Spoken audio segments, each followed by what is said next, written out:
아, 참 바보다 바보. 자, 6종류의 커크가 뭐가 있냐면 6종류의 커크가 U, D, C, S, T, P. 업다운, 위아래. 이거는 탑, 꼭대기, 버튼, 바닥 커크. 이거는 챙, 이건 스트레인지. 그러니까 뭐 한국말로 번역하면 위 커크, 아래 커크, 매력적인 커크, 그 다음에 이상한 커크, 스트레인지, 이상한 커크, 꼭대기 커크, 바닥 커크. 한국말로 번역을 하면 그렇게 된 거예요. 이렇게 해서 6종류의 커크가 있는데, 자, 그 다음에 병입자는 전자, 뮤온, 타우, 전자 중성미자, 뮤온 중성미자, 타우 중성미자라는 것이 있는데, 우리가 알아둘 건 업 커크, 다운 커크 이 전자만 알아두시면 될 겁니다. 다른 거는 그냥 6종류, 병입자도 6종류가 있구나. 기본 입자는 그냥 그렇게 생각하시면 돼요. 자, 그래서 업 커크, 다운 커크로 되어 있어요. U, U, D, 업 커크 2개, 다운 커크 하나. 이게 양성자고 중성자는 U, D, D 이렇게 되어 있어. 자, 그러면 선생님 조금 더 설명을 해볼게요. 우리가 전하량이라고 되어 있는 전하량. 전하가 뭐지? 전기가 전하야, 전기. 그래서 전자 하나의 전하, 얘는 마이너스 1, 2, 전자 한 개인데 마이너스 전기를 띠고 있어. 전자 한 개의 전하량 2는 1.6 곱하기 10의 마이너스 19승 쿨롱입니다. 혹시 들어봤나요? 이거? 처음 들어봤을 수도 있을 텐데 전자 한 개의 전하량은 1.6 곱하기 10의 마이너스 19승 쿨롱 들어봤니? 쿨롱 단위? 이게 전하량의 단위거든? 전류 곱하기 시간을 한 단위야. 요즘은 중학교 과학에 이 쿨롱 전하량의 내용이 없더라고. 쿨롱 전하량. 그 다음에 양성자, 이거는 양성, 플러스인 입자다 이 말이지. 그럼 얘는 플러스 전기를 띠고 있고 전자 한 개의 전하량이야. 그러니까 전자 한 개의 전하량인데 전자는 마이너스를 띠고 있고 양성자는 플러스를 띠고 있어. 그럼 모든 물질이 이 물질들이 전기 띠고 있어 안 띠고 있어? 중성이잖아. 그럼 얘가 중성이 되려면 어떻게 해야 돼? 양성자하고 전자가 개수가 뭐 해야 돼? 같아야 되는 거야. 자, 이제 뭐 차차 화학에서 그 얘기를 하도록 할게요. 중성자는 말 그대로 중성인 입자잖아. 그럼 전하량이 얼마일까요? 0이지. 중성인 입자니까. 그럼 야, 양성자, 중성자가 커크로 이루어져 있으니까 결국에 전기를 누가 띠는 거야? 커크가 전기를 띠는 거잖아.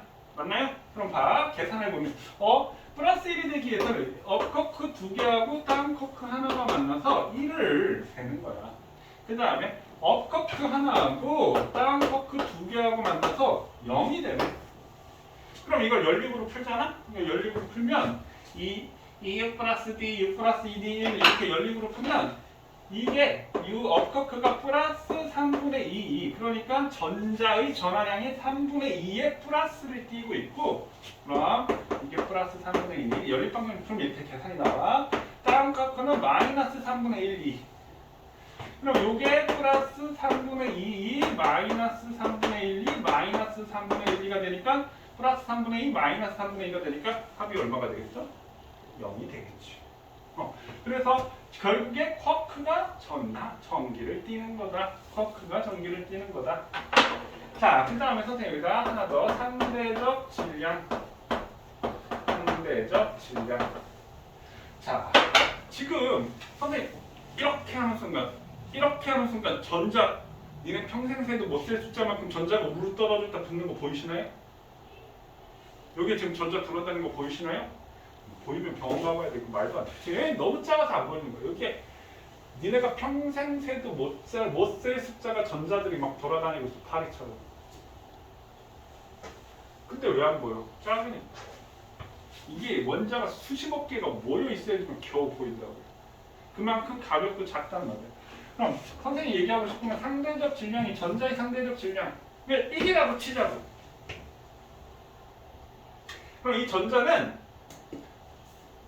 티끌과 같은 거야. 그럼 우리 몸무게 잴 때 먼지 묻어가지고 몸무게 많이 나가. 먼지 털어가면서 몸무게 재진 않지.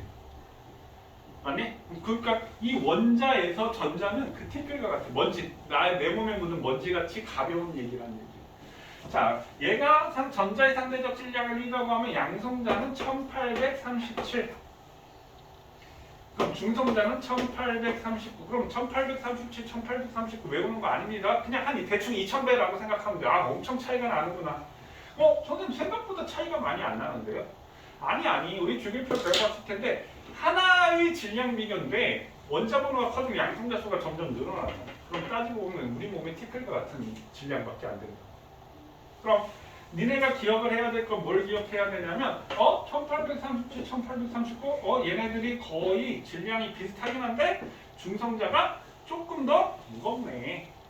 그럼 중성자가 무거운 이유를 생각해보면 U, D, 얘도 U, D 양성자는 업커크 하나가 더 있고 얘는 다운커크가 하나 더 있는데 다운커크가 업커크보다 조금 더 무겁겠네. 우리가 이렇게 예측을 할 수 있습니다. 자, 여기까지 지금 정리한 거 이해되셨나요? 예신 이해됐어? 윤준이 이해됐어? 네. 자, 그러면 우리 교재 이름 한번 볼게요. 이거 지워도 될까요?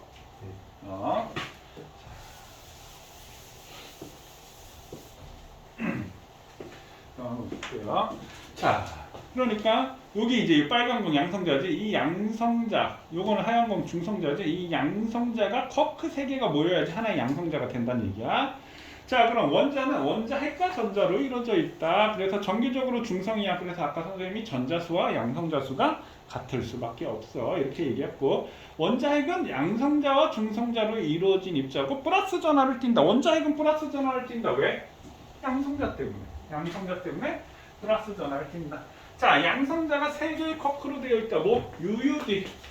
UUD, 업커크 2개, 다운커크 하나가 빡 뭉쳐. 강한 핵력으로 뭉쳐가지고 이렇게 양성자 빡 모여있는 거야. 자, 중성자는 UDD, 업커크 하나, 다운커크 2개. 자, 그래서 기본 입자는 커크와 전자야. 커크가 몇 종류 있다라고 했어? 6종류. 전자는 사실 렙턴 경입자의 한 종류야. 그러니까 6종류의 경입자와 6종류의 커크가 기본 입자인데 그 중에서 우리가 전자만 알면 돼. 이 말이야. 그럼 경입자는 전자, 미온, 타우 뭐 이런 게 있습니다. 전자만 알면 돼. 자, 여기까지 됐나요? 자, 넘어갈게요. 자, 그러면 원자의 생성 과정. 그러면 지금 봐. 여기 원자, 이 하나의 원자가 처음에는 뭐가 있겠어? 기본 입자가 선생님 뭐라고 했어? 커크하고 경입자라고 했지. 처음에는 그러니까 커크하고 전자만 있었어. 커크하고 전자가 생긴 거야. 그럼 커크하고 전자가 생겼는데 이 커크와 전자가 뭐예요? 결합을 해서 원자가 된 거지. 그럼 이렇게 되는 걸로 돼. 지금 여기서 이렇게 갈 겁니다. 자, 보세요. 자, 야, 혹시 이는 MC제곱 들어봤니? 그게 아인슈타인의 상대성이야. 그게 뭐냐면 질량은 곧 에너지야. 질량이 곧 에너지야. 그러니까 자, 질량 자체를 그냥 에너지라고 생각하면 돼. 질량 자체가 에너지인데, 그러니까 우주의 전체 질량은 일정해. 그게 이제 빅뱅 우주론이죠. 질량은 일정해. 그럼 우주 전체 에너지는 일정해. 지구 전체 에너지는 항상 일정해. 에너지가 없어지는 게 아니라고. 자, 여기서는 이제 우리가 조금의 이제 약간 이제 우리가 머리를 써야 됩니다. 이해가 필요합니다. 자, 선생님이 질량이 곧 에너지라고 얘기했는데 무슨 얘기를 하고 싶어서 그랬냐면, 지금 빅뱅 우주론을 얘기하면 어떻게 됐어? 우주가 팽창됐다라고 했잖아. 그럼 다시 역으로 가자. 그럼 다시 초기로 가자. 그럼 점점 줄어들겠지. 그럼 점점 줄어들면 이것이 한 점에 뭐 있었다고. 그럼 우주의 전체 질량이 이 한 점에 있었다는 얘기예요. 선생님 그게 말이 돼요? 그럼 팽창하는 게 말이 되냐? 그러니까 알 수가 없는 거야. 그래서 과학자들이 예측할 때 우주가 계속 팽창해? 그럼 셋 중에 하나야. 계속 팽창하거나 팽창하다 멈추거나 다시 수축하거나. 다시 수축하면 어떻게 해요? 다 죽는 거죠. 과학자들이 이렇게 얘기해. 우주가 계속 팽창하거나 팽창하다 일정해지거나 다시 수축하거나. 선생님 다시 수축하는 게 가능해? 그럼 팽창하는 건 어떻게 가능한데? 뭘 아무것도 아무튼 우리 인간은 뭐 설명할 수 없는 거니까. 자, 그래서 이 질량 자체, 에너지 자체, 우주의 에너지 자체 질량 자체는 일정한 거야. 근데 이 에너지가 일정한 상태에서 팽창하니까 우주의 온도가 낮아진다라고 얘기를 하는 거야. 그럼 처음에 이게 모여있을 때 우주의 온도가 뭐해졌다는 얘기야? 엄청나게 높았다는 얘기지. 초고온 초고밀도. 그래서 자, 빅뱅 직후 뻥 폭발하면서 이제 빅뱅 직후 우주는 매우 고온이었고 왜? 그 질량, 그 에너지 자체가 이 좁은 공간에 있었으니까 매우 고온이었고 급격히 팽창하면서 이제 극가속 팽창 급격히 팽창하면서 온도가 낮아져 쿼크 전자 등이 기본 입자가 이제 나온 거야. 자, 다시 이 쿼크 전자 다시 우주가 수축하면서 모이면 그게 에너지로 바뀌는 거야. 그럼 온도가 낮아지면 다시 이 에너지가 입자가 생기는 거야. 그러니까 처음에 쿼크와 전자 등의 기본 입자가 만들어졌다. 이해되셨나요? 자, 그 다음에 우주의 온도가 더 낮아져. 이제 계속 팽창하고 있잖아. 그럼 온도가 계속 낮아. 그러니까 우주는 계속 팽창하고 있지. 그 팽창한다는 자체가 뭐라고? 온도가 계속 낮아지고 있다는 뜻이야. 그게 우주 배경 복사야. 온도가 계속 낮아지고 있는 거야. 계속 지금. 그래서 지금 우주의 온도가 얼마인 줄 알아? 영하 270도씨 정도. 그러니까 우주 가서 내가 우주 가서 나갔어. 얼어 죽는 거야. 물론 숨 못 쉬어서도 죽겠지만 먼저 얼어 죽는 게 빠르니까 숨 못 쉬어서 숨은 한 1분 정도는 참잖아 보통. 그 1분 참기 전에 얼어 죽어버려. 자, 그러니까 기본적으로 뭐라고? 온도가 계속 낮아지는 거야. 자, 그럼 우주의 온도가 더 낮아져. 그러니까 이제 쿼크하고 전자도 우악 이렇게 있는 상태인데 더 팽창하니까 온도가 낮아지니까 자, 업쿼크는 플러스 3분의 2 플러스의 전기를 띠고 있고 다운 쿼크는 마이너스 3분의 1의 전기를 띠고 있다고 했지. 그럼 플러스 띠고 있고 마이너스 띠고 있으면 플러스 마이너스 뭐가 생겨?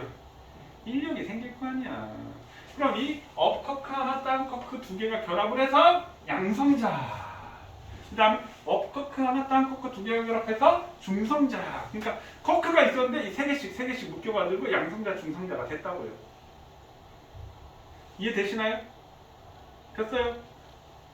선생님 그걸 어떻게 알아요? 예상이요. 그거 어떻게 알아? 누가 알아? 근데 그거를 이론적으로 따져봤더니 이러한 결과가 돼서 이게 맞아? 그러면 이랬을 거야 라는 것을 예측을 지금 얘기를 하는 겁니다. 자, 그래서 양성자와 중성자가 생성이 됐어. 그래서 초기에는 양성자의 중성자의 개수비가 1대1이야. 양성자와 중성자가 똑같은 개수로 만들어진 거야. 근데 나중에 7대1로 변했다. 자, 그럼 요 7대1로 변한 얘기를 선생님 왜 7대1로 변했어요?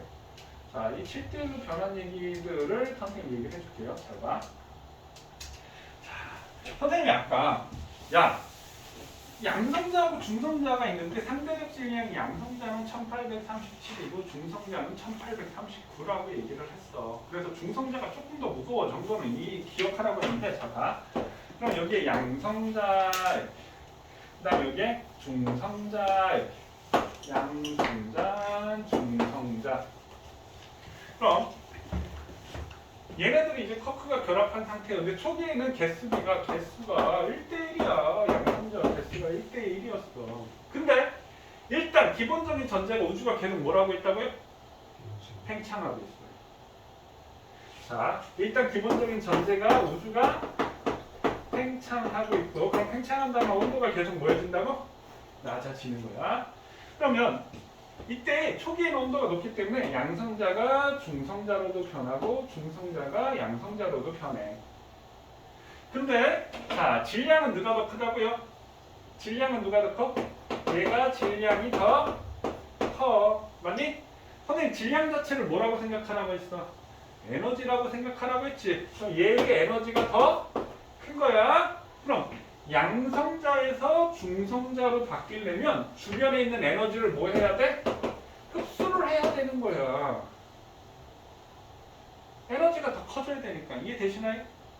그럼 중성자에서 양성자로 갈 때는 에너지를 뭐 하게 돼? 방출을 하게 되는 거야. 에너지가 적으니까. 요 얘기 무슨 말인지 이해되겠나? 이해되겠니 예시나? 오케이. 이해됐어요? 그럼 봐. 선생님 뭐라고 했어? 주변의 온도는 계속 낮아지고 있어. 그럼 봐. 내가 양성자, 중성자인데 내가 중성자에서 양성자로 바뀌려고 해. 그럼 중성자에서 양성자로 바꾸려면 에너지를 방출하면 되지. 그럼 양성자에서 중성자로 바꾸는 에너지를 흡수해야 되고 어디 에너지? 주변에 있는 에너지를 흡수해야 된다고. 그럼 빅뱅 초기 온도가 높았을 때는 내가 에너지 흡수해가지고 중성자에서 양성자로 양성자에서 중성자로 바뀔 수가 있어.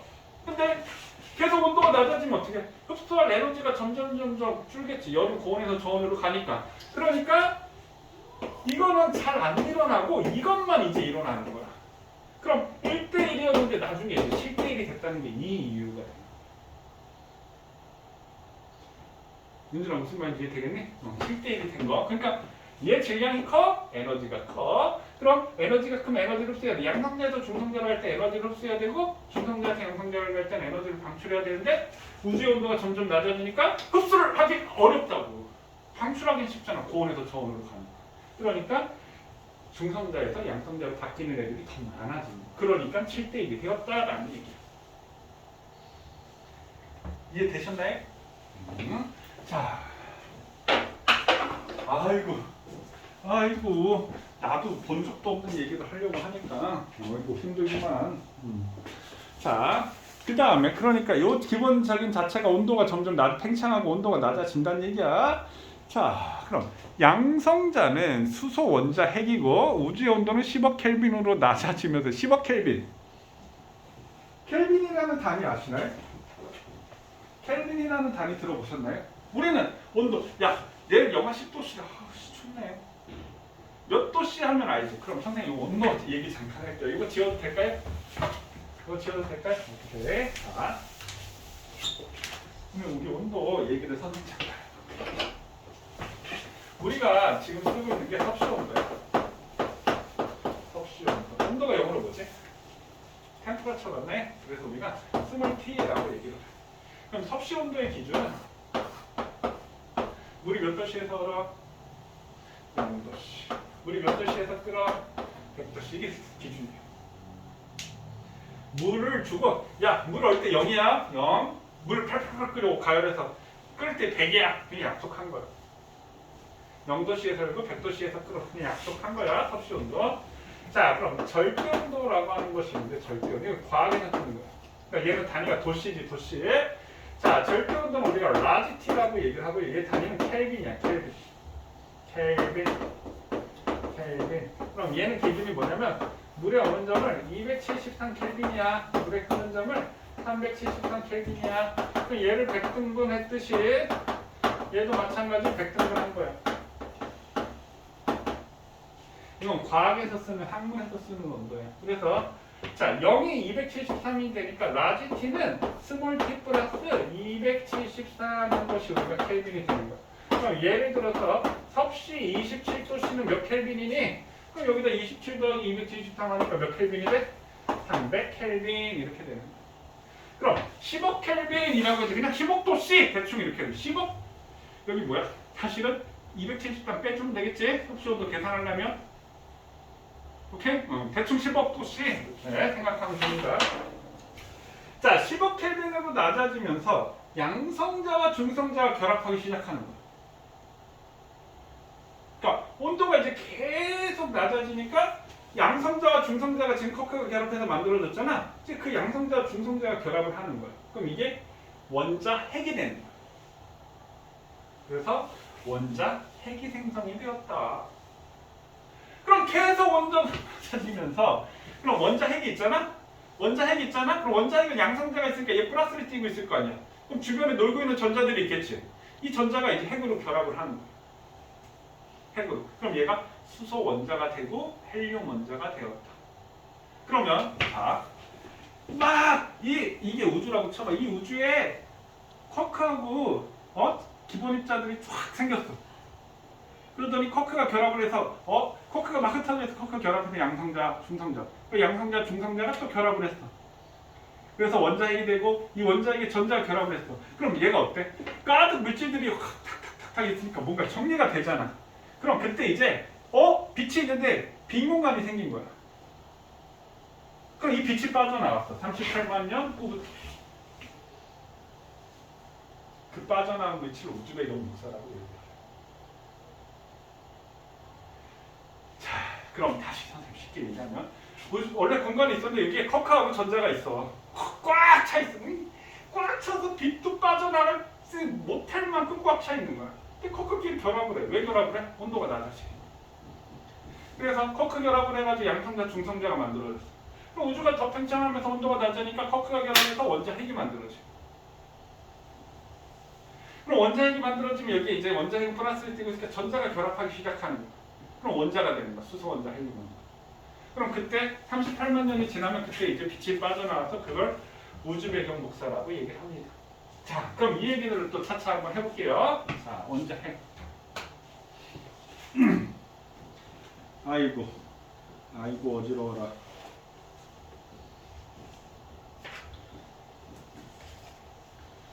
아이고. 자, 우리 3쪽인가요?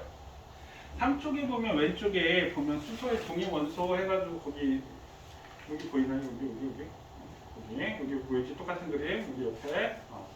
자, 그럼 수소 원자핵 이렇게 있는 수소 원자핵. 그럼 수소 원자핵이라고 하는 것은 뭐냐면 뭐야? 잘못 들었나? 뭐가 되고 있는 건가?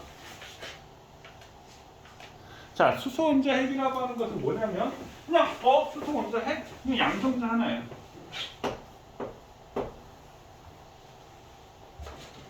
양성자 한 개가 수소 원자핵이에요. 그럼 이거 우리가 다른 말로 뭐가 되는 거야? 수소 이온 이것도 똑같은 얘기예요. 이게 수소 이온 이거 들어보셨나요? 이거 전자 하나 잃은 거지? 자, 그 다음에 헬륨 원자핵. 그럼 수소 원자는 뭐냐면 수소 원자는 이렇게 해서 양성자 하나에 전자가 하나 있는 게 이게 수소 원자예요. 그럼 원자핵은 뭐야? 전자가 없어야지 원자핵이잖아. 그러니까 수소 원자의 양성자 하나가 수소 원자핵. 자, 헬륨은 원자 번호 2번이 헬륨이야. 그러니까 이건 수소 1. 자, 헬륨은 원자 번호 2번이야. 이 양성자 수를 그걸 얘기를 안 했구나. 우리 앞에 이쪽에다 이거 하나만 더 드릴게요. 어쩐지 뭘 빼먹었네. 이거 썼나요? 온도 이거 썼나요? 썼나요? 온도 10억 켈빈이 이거 잠깐만 쓰세요.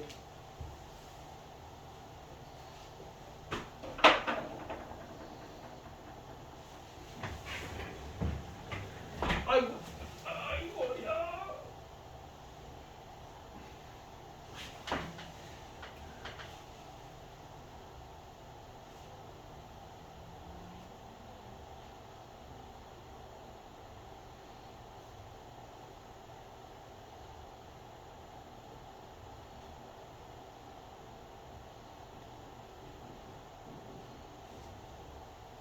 다 썼나요?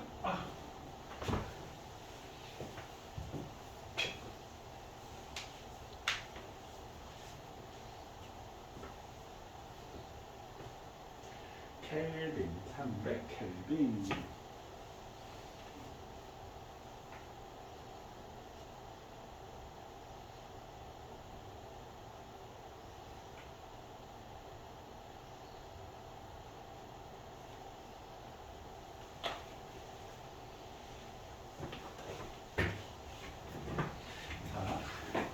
그 얘기를 안 하고 넘어간 것 같은 뭐냐면 근데 아까 원자가 어떻게 이루어져 있는지 얘기했는데 그럼 원자의 표현 우리가 어떤 원자가 이렇게 있다라고 한다면 이 원자를 써주는 표현하는 약속이 있는데 왼쪽 위에 A, B, C, D라고 했을 때 자 왼쪽 밑에는 뭘 써주냐 이게 원자 번호를 써줘. 이게 원자 번호. 자 그다음 왼쪽 위에는 뭘 써주냐면 질량수를 써줘. 그 다음에 오른쪽 위에는 뭐 써주냐면 이온수를 써줘. 이온수. 이 이온수를 우리가 전하량이라고 얘기합니다. 전하량 이온수. 그 다음에 왼쪽 밑에는 뭘 써주냐면 개수. 오른쪽 밑에는 개수를 써줘. 개수. 예를 들어 볼게요. 그럼 얘는 수소 11, 수소 12, 수소 13 이런 식으로 우리가 표현. 그럼 헬륨 23, 헬륨 24 이런 식으로 표현을 한다고. 여기다 톡 플러스 이렇게 그러면 자, 이 원자 번호는 또 뭐하고 똑같냐면 양성자 수하고 똑같아. 양성자 수. 원자 번호는 양성자 수하고 똑같고요. 그다음 이거는 중성 원자의 전자 수하고 똑같아. 중성 원자의 전자 수. 자, 질량수는 우리 대부분의 질량을 누가 차지하고 있을까? 핵이 차지하고 있는 거지. 핵은 뭐와 뭐로 이루어져 있어? 양성자와 중성자로 이루어져 있지. 그래서 질량수는 양성자수 더하기 중성자수 이게 질량수가 되고 자, 요거는 이온의 전하량 이렇게 우리 나트륨 이온 Na 플러스라는 거 들어보셨을 겁니다. 아, 전자 하나를 잃은 상태 플러스를 띄고 있어. 이게 우리 이온수 전하량. 그 다음에 여기다 개수를 쓴다라고 했는데 우리가 수소 분자 하면 H2 오른쪽 밑에 이거 쓰는 거 봤지? 아, 수소 원자 두 개가 결합한 상태 수소 분자 이렇게. 그러면 이렇게 표현을 하는데 이 수소 1은 우리가 양성자수, 중성자수, 전자수 이렇게 쓴다라고 하면 얘는 양성자 하나야. 얘도 양성자 하나고 얘도 양성자 하나고. 그럼 양성자, 중성자를 더한 값을 여기다 쓴다고. 그럼 얘는 얼마야? 중성자가? 0이 되겠지. 얘는 중성자가 몇 개가 되겠어? 1이 되겠지. 그래서 1 더하기 1은 2가 되겠지. 그 다음에 얘는 어떻게 되겠어? 2가 되겠지. 그래서 1 더하기 2는 3이 되겠지. 그러니까 얘는 양성자 하나만 있는 거고 이건 양성자와 중성자가 결합된 거고 여기 아마 나올걸요. 자, 이거 얘는 그냥 수소 이거 말하는 거야. 양성자 하나, 전자 하나 이게 수소 원자가 되고 중수소 원자는 양성자와 중성자가 결합된 중수소. 그 다음에 삼중수소는 중성자가 두 개지. 양성자 하나와 중성자 두 개가 결합해서 돼 있는 것이 삼중수소 원자가 되는 거야. 이게 지금 여기 있는 게 이걸 이 얘기를 하는 거야. 그럼 원자번호 2번이 헬륨이야. 선생님 원자번호 왜 2번이 헬륨? 외우는 거야. 원자번호 2번. 이게 오늘날 주기율표를 누가 만들었어? 모듈이라는 사람이 만들었는데 나중에 뒤에 가서 배울 겁니다.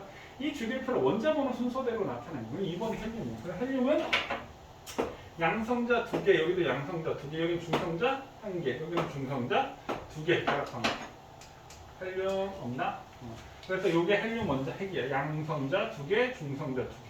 그럼 여기에 이렇게 전자가 들어있으면 이게 뭐가 되는 거야? 헬륨 원자가 되는 거야. 원자는 핵과 전자가 있는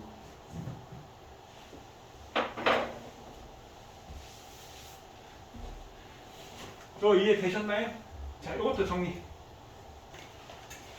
물론 첫 시간에 좀 할 게 많아, 기본적으로.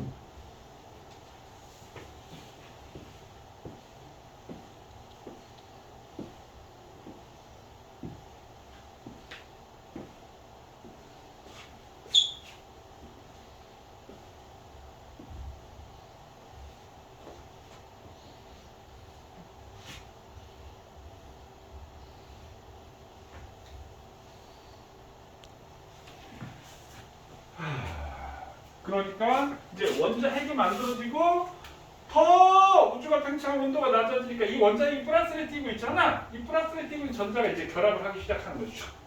플러스를 띄고 전자 결합. 그럼 여기 양성자 2개니까 전자가 2개 결합하겠지.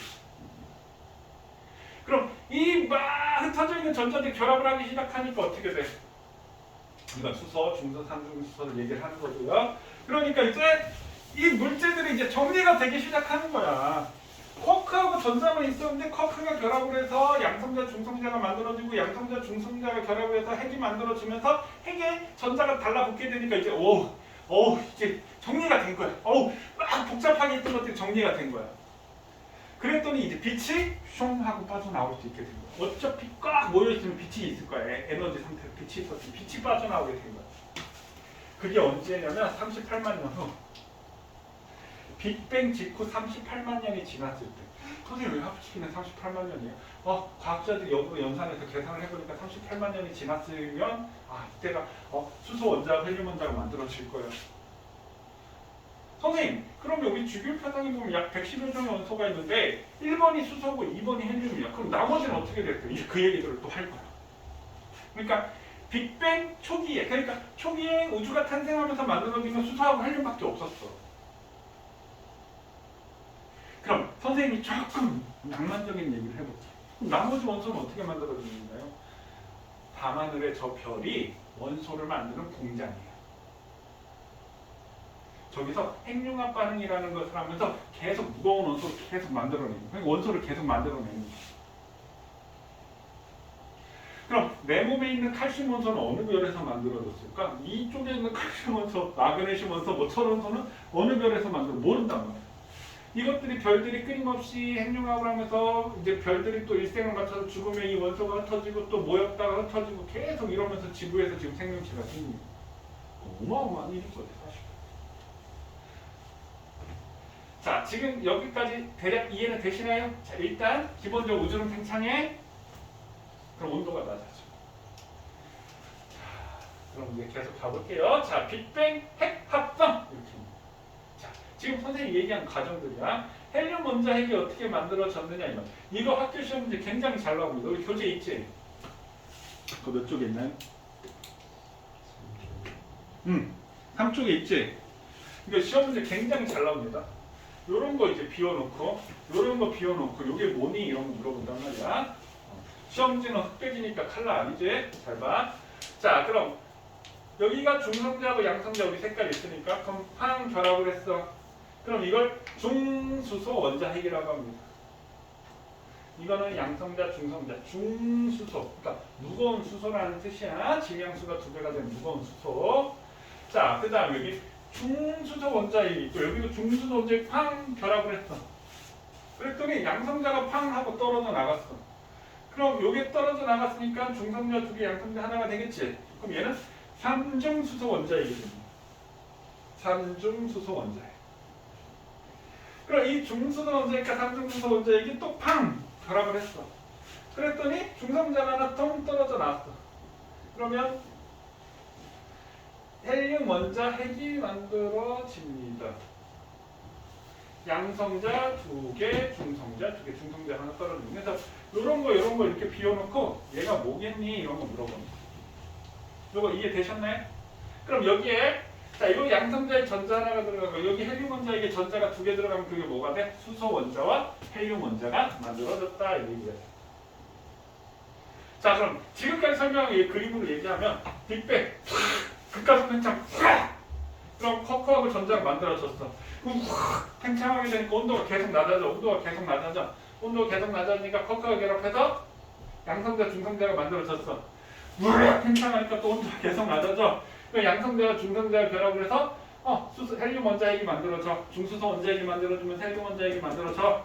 이렇게 계속 팽창했어. 그럼 전자가 결합이 됐어. 원자가 만들어져. 그럼 선생님 뭐라고 했어? 이제 정리가 됐지? 빛이 빠져나간 거야. 빛이 빠져나갔어. 38만 년.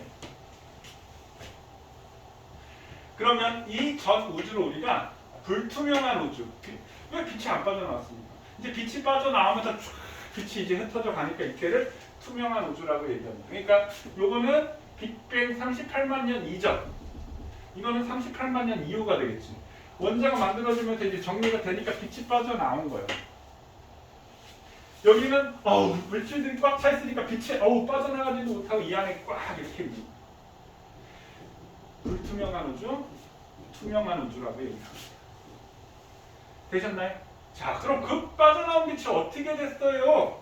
그럼 그 빠져나온 빛이 어떻게 되었나요? 그게 이제 우주 배경 복사예요. 그럼 우주 배경 복사를 하기 위해서는 잘 봐. 선생님 이 얘기를 해요.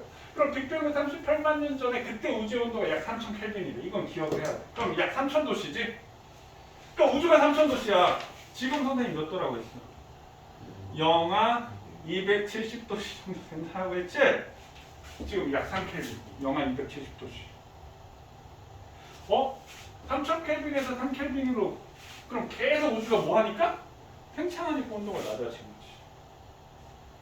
이해되셨나요? 그럼 그때 그 빠져나온 빛이 파장이 길어진다 이 얘기들을 할 건데 자, 이 얘기는 우리가 중학교 때 혹시 파동 파트 배우셨나요? 중학교 1학년 저 제일 뒷부분에 나올 텐데 그래서 파동 파트를 안 하고 1학년 때 또 자유학년제다 보니까 잘 공부 안 하잖아, 맞지? 그래서 이걸 이해시키기 위해 선생님 파동에 대해서 잠깐 설명을 할 겁니다. 지금 몇 시냐? 우리 잠깐 쉬었다 하자. 잠깐 쉬었다가 저 얘기 파장이 어떻게 파장이 뭔지 파장이 길어지는지 저 얘기를 하도록 할게요. 설명을 한번 해보도록 할게요. 그냥 파장이 길어지는구나 그냥 외우고 넘어가도 사실은 상관은 없는 부분이야. 자, 그럼 이 부분을 이해하기 위해서 우리가 파동이라는 것을 이해를 해야 돼. 파동. 그럼 선생님 아이들이 대체로 여기 파동을 제대로 모르고 있더라고. 1학년 때 이제 중학교 1학년 때 시험도 안 보고 하다 보면 학교에서도 이제 과학실도 제대로 나가지도 않고 해가지고 그리고 배웠어도 시험 안 보니까 아마 잘 기억도 못하고 뭐 이런 경우도 많고 그렇더라고 대체로. 자, 그럼 우리가 파동. 자, 파동이라고 하는 것이 뭐냐면 파동은 이걸 잠깐 여기다 쓸까? 잠깐 끄고 가자. 자, 파동이라고 하는 파동의 정의는 어떤 한 곳에서 생긴 진동이 내지를 통하여 에너지를 전달하는 현상을 우리가 파동이라고 얘기를 합니다.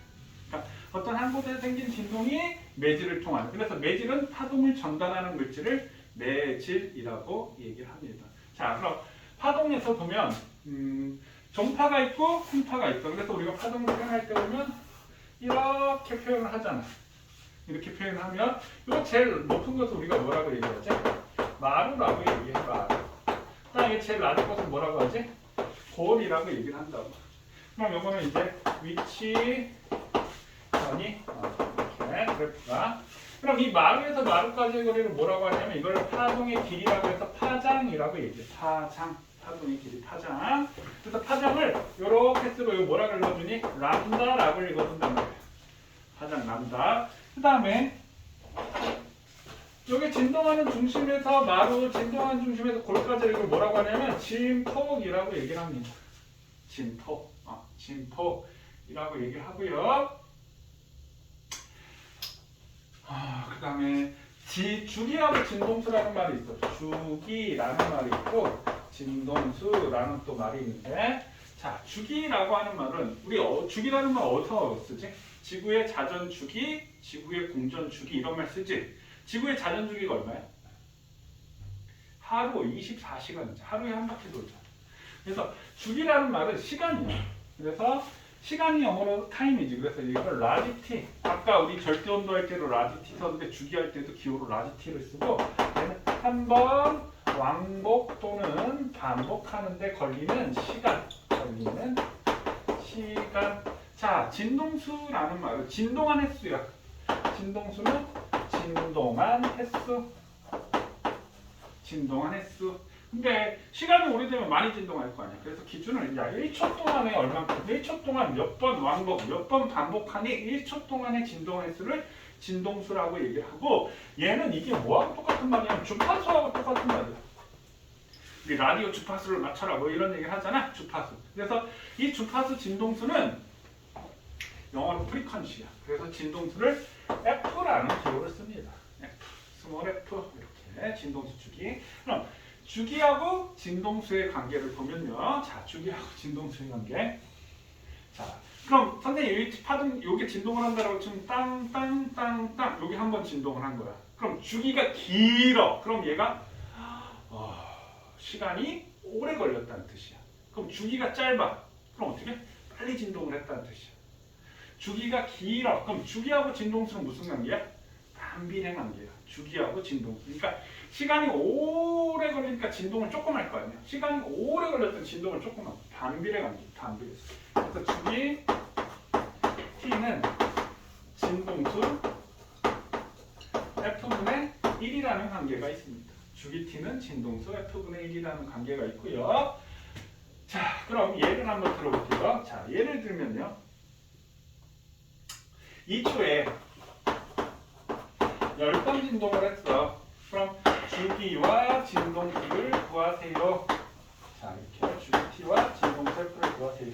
그래서 우리 라디오 주파수 할 때 우리 단위가 뭐냐면 그러니까 니네는 라디오 같은 거 잘 안 듣지. 근데 부모님들은 라디오 차 운전하실 때 라디오 많이 들으시지 않니? 그럼 라디오 같은 거 보면 거기 이제 광고에서 뭐 SBS 파워 FM 뭐 107.7 메가헤르츠 뭐 이런 식으로 나오는데 이 단위는 HZ라고 쓰고 헤르츠라고 읽어줘. 헤르츠.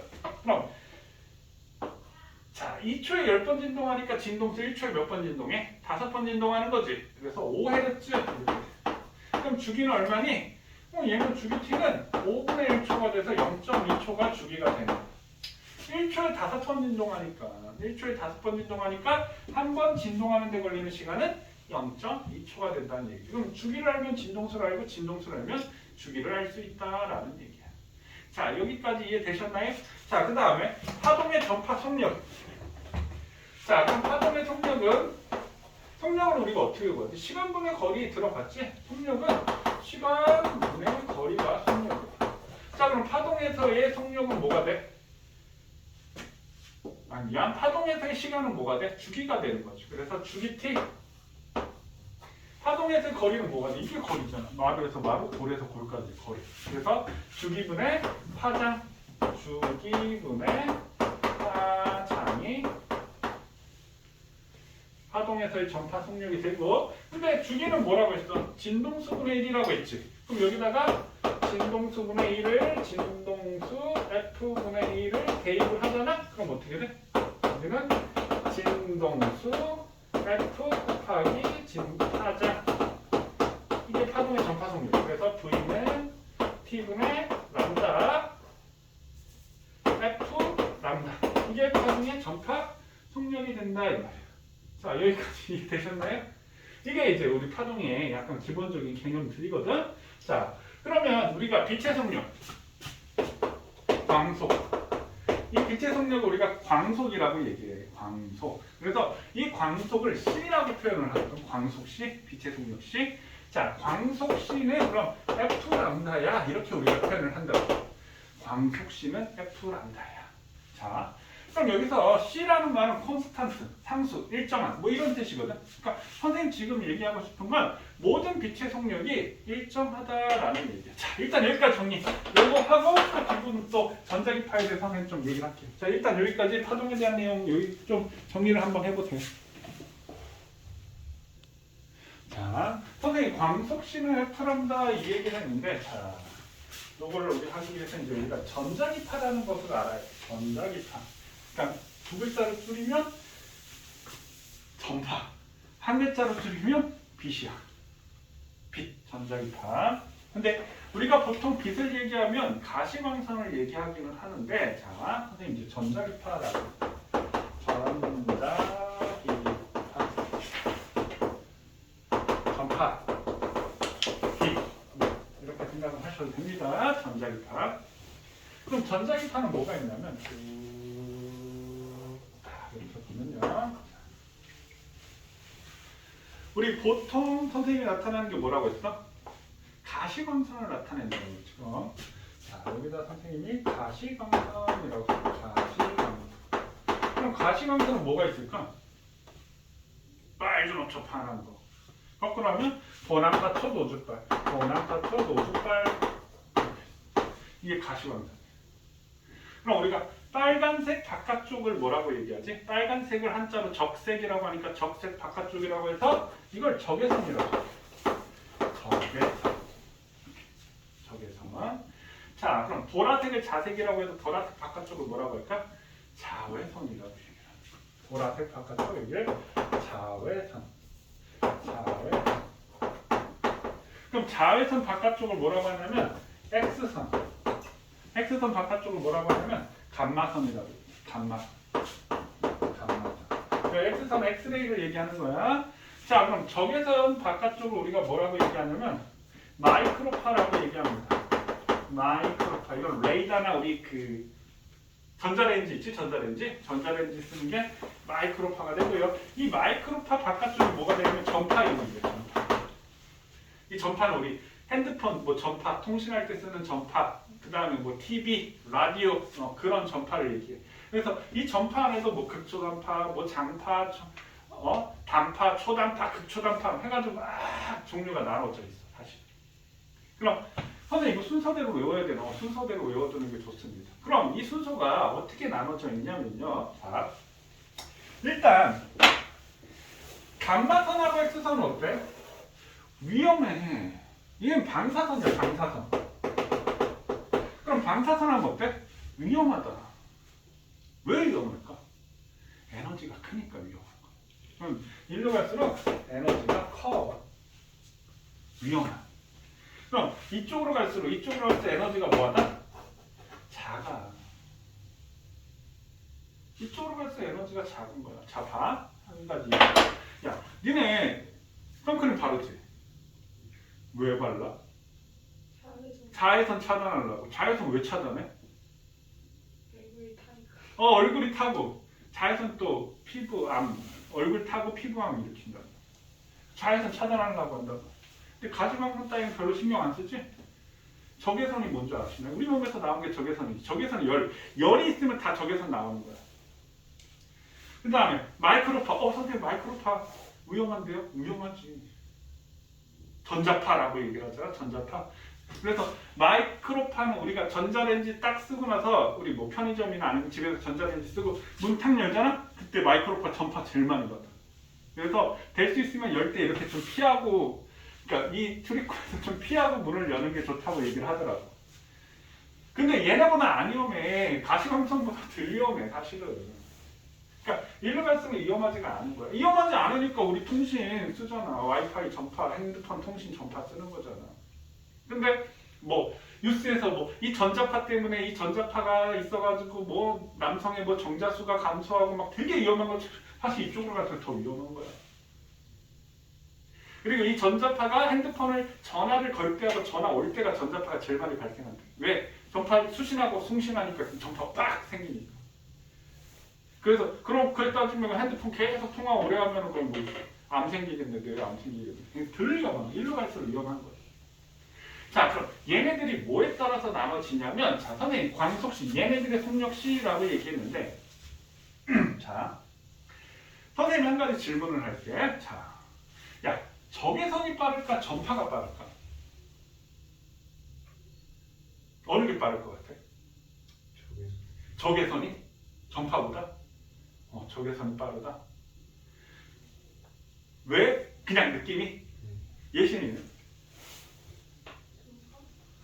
전파? 그러면 야, 자외선이 빠를까 전파가 빠를까?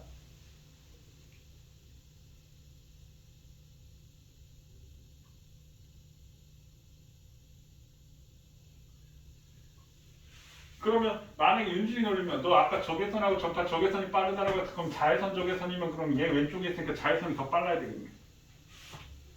누가 빠를 것 같아? 자, 선생님 결론부터 얘기하면 얘네들의 속력은 모두 다 같아요. 속력 모두 다 똑같은 거야. 근데 선생님 대체로 물어보면 야, 전파가 빠를까 적외선이 빠를까? 적외선 우리 몸에서도 나오잖아. 우리 적외선 카메라로 보면 집안에 사람이 있는지도 막 이렇게 볼 수 있으니까. 그럼 느낌이 적외선이 열작용하는데 내 몸에서 나오는 게 그렇게 빠를 리가 없어. 뭐 이런 느낌인데도 전파는 엄청 빠르네. 우리 빛의 속력이 30만 km/s라고 하지. 그 빛의 속력이 얘네들 모두를 얘기한 거야. 그래서 얘네들 모두 이 두 개 곱한 값이 얘네들 모두 같아. 그래서 C라고, 광속을 C라고 하는 게 이게 일정하다라는 의미로 광속 C라고 표현을 한 거야.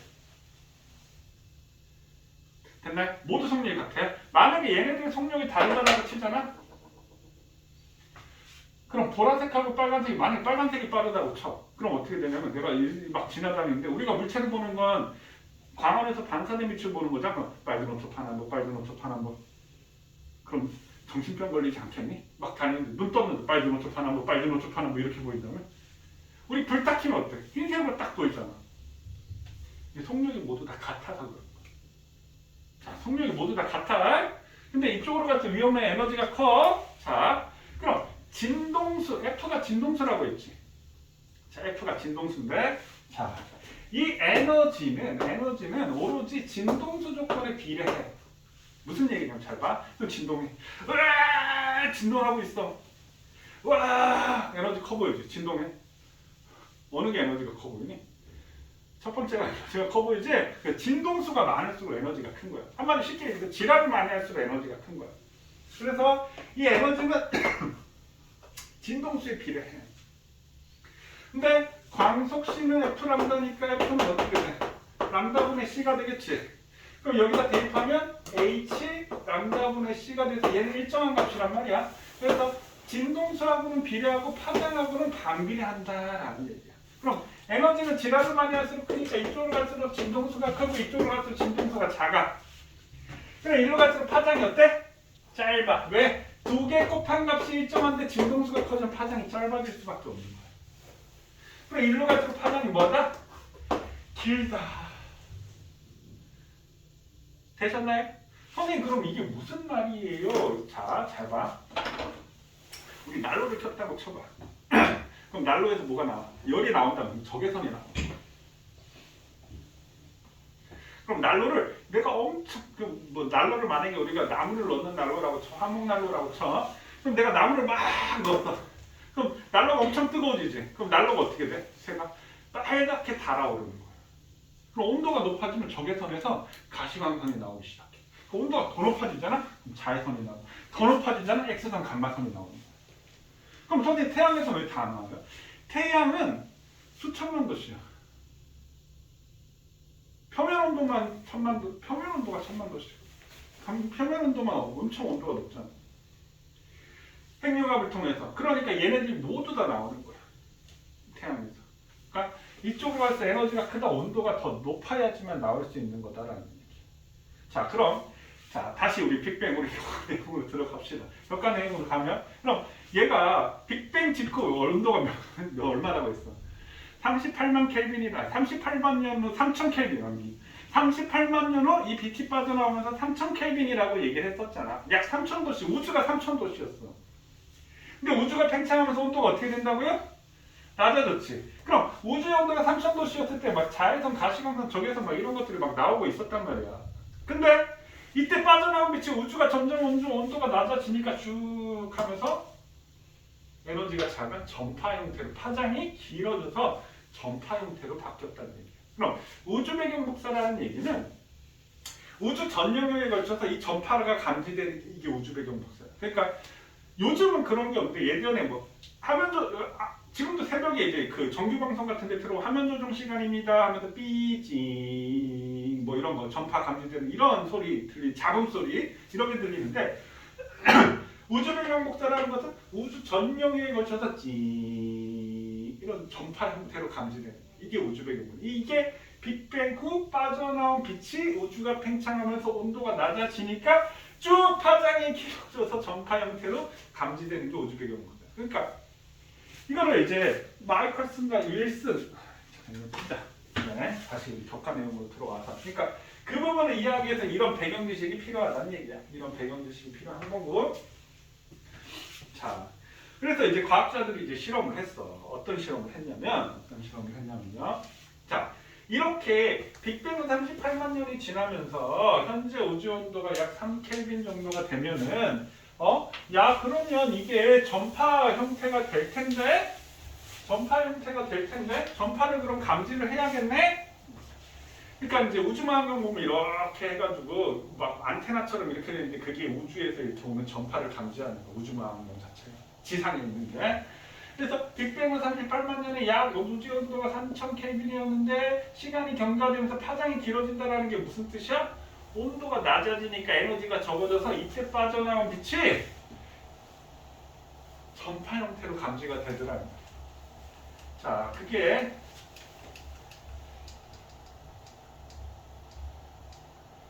이게 이제 WMAP 위성이라고 하는데 WMAP 위성이 우주 전체에서 쫙 이제 이 전파망으로 관측을 합니다. 그래서 우주 전 영역에 걸쳐서 우주 전체 영역에 걸쳐서 대체로 균일. 선생님 뭐라고 했어? 균일하다고 했어? 균일하다고 했어? 그럼 불균일해? 아니야. 그냥 대체로 균일. 지금 보면 여기 빨간색 있지? 여기는 전파가 많은 부분. 파란색은 전파가 적은 부분인데 근데 대체로 균일하지. 대체로 균일이라고 했어. 균일하다. 틀린 거야. 불균일하다. 틀린 거야. 대체로 균일하다가 맞는 거야. 우주 전 영역에 걸쳐서 이렇게 관측을 한 거야. 그래서 이 펜지어스와 윌슨이라는 사람이 이제 이걸 토대로 해가지고 이제 지구의 잡음을 지우기 시작하는 거야. 그러니까 우리 전파 통신하잖아. 그러니까 이 지구에 나오는 소리, 지구에서 발생한 걸 계속 지워가는 거야. 계속 지워가는데 또 계속 지웠는데 이제는 다 지운 것 같아. 지구에서 나오는 잡음 전파들은 다 지운 것 같아 하는데 저쪽에도 이게 우주의 메아리고. 그러니까 빅뱅 직후 그 빠져나온 빛이 우주가 팽창하면서 전파 형태로 우주 전역에 걸쳐서 감지되는 그것을 우주 배경 복사. 빅뱅 우주론의 증거가 된다. 그러니까 선생님 왜 빅뱅 우주론의 증거예요? 그러니까 과학자들이 그렇게 돼서 이렇게 돼서 예측한 값에 맞는다는 얘기죠. 지금 현재 전파 형태로 한 영역만 생기는 것이 아니라 우주 전체 영역에 대체로 균일하게 관측이 되니까 그때 빠져나온 빛이 균일하게 우주 전 영역에 걸쳐서 균일하게 관측이 되는구나 이 얘기가 됩니다. 그럼 우주 배경 복사 되시나요? 자, 자, 우주 배경국사. 자, 그러면 선생님이 이거 아까 했던 얘기입니다. 양성자, 중성자, 개수비 얘기한 건데 이걸 다시 한번 볼게요. 자, 생성 초기에서는 자, 양성자와 중성자의 개수비는 1대 1이었어. 1대 1. 자, 그럼 나중에 되면 이게 몇 대 몇이 됐어? 7대 1이 된다라고 했지. 왜 그렇다라고 했어? 중성자가 양성자보다 무거워. 그럼 무거우려면 질량이 뭐라고 생각하라고 했어? 에너지라고 생각하라고 했지. 그럼 얘는 에너지 흡수. 에너지 흡수. 이게 에너지 방출. 근데 나중 돼서 우주가 팽창하게 되면 온도가 낮아지고 있단 말이야. 그럼 주변의 온도가 낮아지는데 내가 그 에너지를 흡수할 수가 있네? 못하지. 그러니까 양성자에서 중성자로는 잘 안 돼. 근데 중성자에서 양성자로 바뀌어지는 거야. 그래서 원래는 개수가 똑같은 1대1이었는데 7대1이 되었어. 라고 아까 설명했지? 자, 그럼 봐봐. 자, 그러면 양성자가 14개, 중성자가 2개.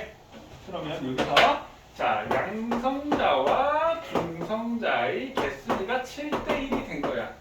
14개 2개니까 맞아요? 14개 2개니까 7대1이 됐어, 개수비가. 자, 그럼 양성자, 이게 지금 양성자인데 이 양성자, 이게 수소 원자 핵이라고 했죠. 여기에 전자 하나가 들어가면 이게 뭐가 된다고 했어? 수소 원자라고 얘기를 했었지. 자, 그럼 이 양성자 2개, 중성자 2개가 이렇게 결합을 하면 이게 뭐가 되는 거야? 헬륨 원자 핵이 되는 거야. 이해되셨나요? 헬륨 원자 핵이 되는 거야. 헬륨 원자 핵. 그러면 수소 원자 핵은 12개가 있는 거야. 왜? 14개에서 2개를 일로 갔으니까.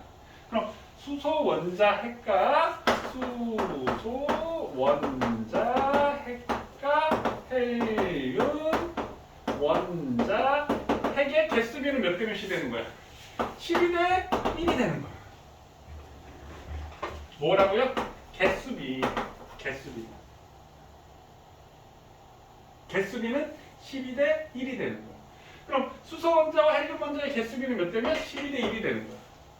그럼 질량비는? 양성자하고 중성자하고 대체로 질량이 비슷하다라고 했지? 그럼 얘가 하나 1이라고 하면 1이 12개가 있으니까 얘는 질량이 12야. 1이 4개가 있으니까 질량이 얼마야? 4네. 그럼 12대 4가 되니까 질량비는 3대 1이 되는 거야. 자, 그러면 과학자들이 예측을 했을 때 그러면 수소 헬륨의 질량비가 3대 1이네. 그래서 우주 전체에 이렇게 봤더니 수소 헬륨의 질량비가 실제로 3대 1이 되는 거야. 그럼 빅뱅 우주론이 맞네. 자, 빅뱅 우주론 증거 뭐라고요? 2가지? 우주 배경 복사. 그 다음에 수소와 헬륨의 질량비가 3대 1.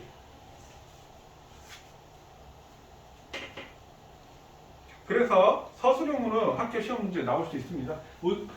빅뱅 우주론 증거 2가지를 쓰세요. 뭐라고 쓰면 돼? 우주 배경 복사. 수소 헬륨의 질량비가 3대 1. 근데 이제 중간 과정에서 이제 이렇게 양성자의 중성자 개수비가 7대 1에서 8대 1. 그럼 수소 원자와 헬륨 원자의 개수비는 12대 1, 질량비가 3대 1이야. B 지금 3가지 나오는 거 이거 다 똑같은 얘기야. 이게 이렇게 변하는데 다 똑같은 얘기야. 양성자와 중성자의 개수비가 7대 1, 양성자 14개, 중성자 2개지? 그럼 7대 1이지? 그럼 얘가 이렇게 묶였어. 그럼 개수비는 12대 1이야. 질량비는 3대 1. 요거 이해되시나요? 됐어요? 오케이. 자, 그럼 여기서 또 이런 의문점이 생겨요. 선생님, 그럼 우주가 엄청나게 큰데 우주 전체에 수소 헬륨이 3대 1인 걸 어떻게 알았나요? 수소 원소하고 헬륨 원소가 어떻게 3대 1인지 어떻게 알았나요? 자, 그거를 가지고 이제 우리가 스펙트럼 얘기를 할 겁니다. 스펙트럼. 지금 몇 시냐? 시간이 다 나갔네. 일단 스펙트럼 얘기를 해보겠습니다. 자, 빠르게 해볼게요. 자, 원자의 구조 이렇게 얘기를 했어. 원자의 구조. 그럼 스펙트럼 이거 지워도 될까요? 자, 원자 구조가 이렇게 했어. 원자 핵이 있고 전자라고 했어. 그럼 이 바깥쪽에 전자를 존재하는 궤도가 있는데 이 원자 핵을 지구라고 생각해봐. 자, 지구라고 생각해보자. 그럼 이렇게 원자 핵이 있는데 이 지구라고 생각해, 지구. 그럼 선생님, 지구에서 이렇게 높이 올라가면 올라갈수록 중상태 포텐셜 에너지 배웠니? 높은 곳에 있을수록 에너지가 어떻게 돼? 많아지지? 높은 곳에 있으면 에너지가 커지지? 그럼 이렇게 껍질이 있으면 내가 높은 곳으로 올라가면 클수록 에너지가 커지게 되는 거야. 그 말은 에너지를 뭐해? 올라갈 때는 에너지를 흡수하게 되는 거고 이렇게 핵으로 떨어질 때 에너지를 뭐 하게 돼? 방출한다는 얘기야. 그럼 전자가 원자에게 이 전자가 돌고 있을 때 여기 이렇게 전자가 있을 때 요로 이렇게 떨어지면 에너지를 뭐 한다고요? 방출. 그럼 얘가 이렇게 올라가면 에너지를 흡수하면 얘가 올라가는 거야. 더 멀리 갈 수 있다는 얘기야. 그럼 올라가면 흡수, 내려가면 방출. 이해되시나요? 뭘? 에너지. 에너지 흡수 방출. 그럼 야 얘는 이게 올라가는 거야 내려가는 거야?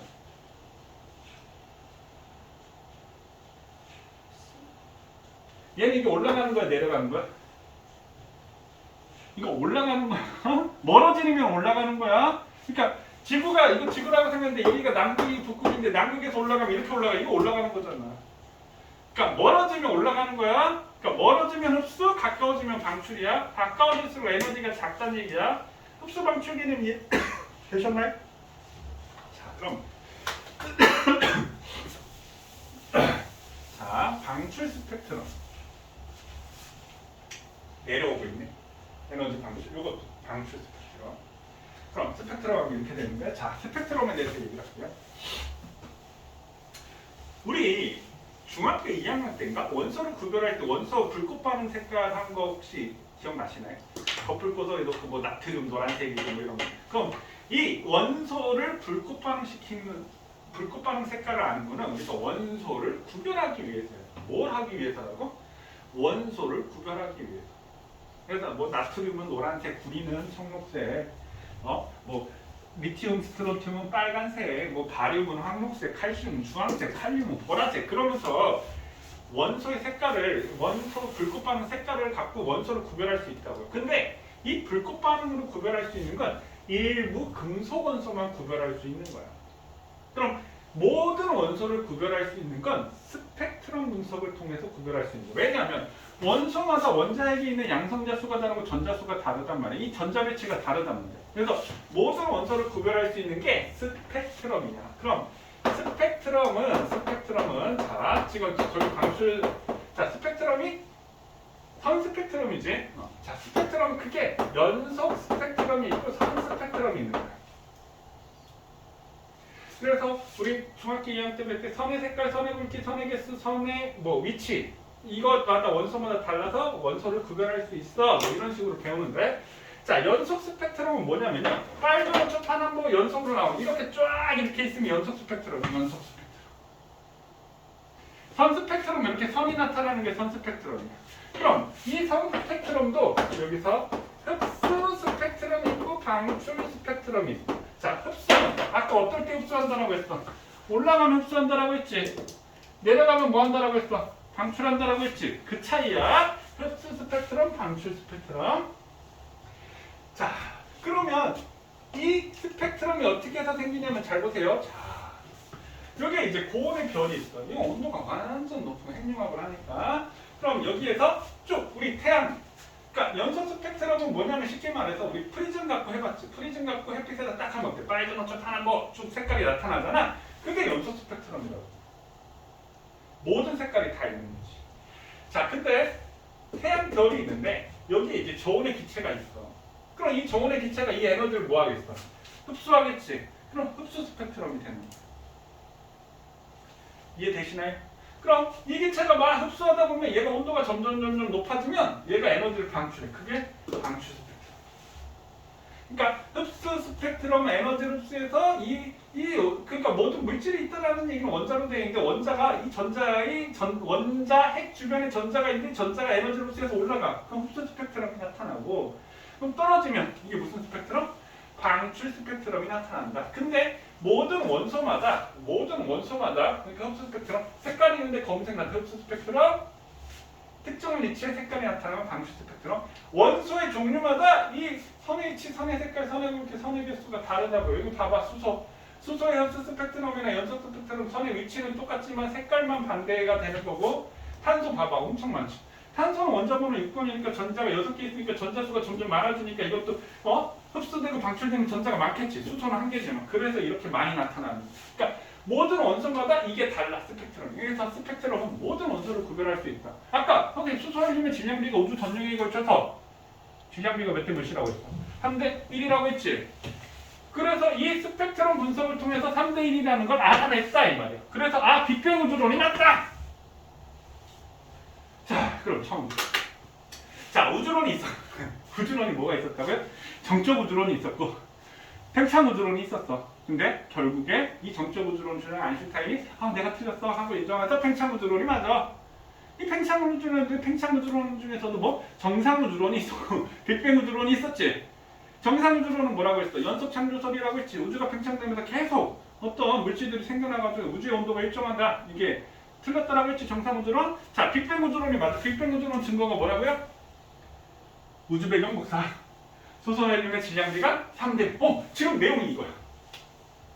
근데 그 우주 배경 복사를 선생님 설명하기 위해서 이 우주가 팽창을 하면 온도가 낮아지면서 처음에는 이 에너지였는데 이 에너지에 있던 기본 입자가 쿼크하고 전자가 생겨나고 이 쿼크가 결합을 해가지고 원자핵을 양성자와 중성자를 만들고 양성자와 중성자를 결합을 해서 원자핵을 만들고 이 원자핵의 전자가 결합을 해서 원자가 만들어지고 그때 원자가 만들어질 때 빛이 빠져나와서 38만 년 후에 그 빠져나온 빛이 계속 우주가 팽창해서 현재 보니까 어떻게 됐다고?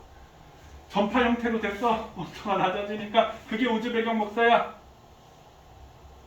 자, 빅뱅 초기는 양성자, 중성자의 개수비가 1대1이었는데 나중에 되면 양성자, 중성자의 개수비가 7대1이 돼. 왜? 온도가 점점 낮아지니까 내가 흡수할 수가 없으니까 중성자가 무거워서 에너지가 퍼지고 흡수할 에너지가 없으니까 양성자, 중성자의 개수비가 7대1이야. 그렇게 돼서 보니까 수소헬륨의 개수비가 12대1이 되고 질량비는 3대1이야. 지금 선생님 압축해서 얘기하면 이 얘기라고. 그럼 수소헬륨의 질량비가 3대1인 걸 어떻게 알았어? 스펙트럼 분석을 통해서 우주의 원소들을 분류했더니 대체로 3대1이 나와. 그래서 빅뱅 우주론이 맞아. 근데 그걸 이해하기 위한 배경 지식들이 지금 중학교 때 안 배웠던 것들이 좀 여러 가지 내용들이 섞여 있는 거지. 지금 전체적인 흐름 이해되셨나요? 오케이. 아이고, 자 문제 한번 보자.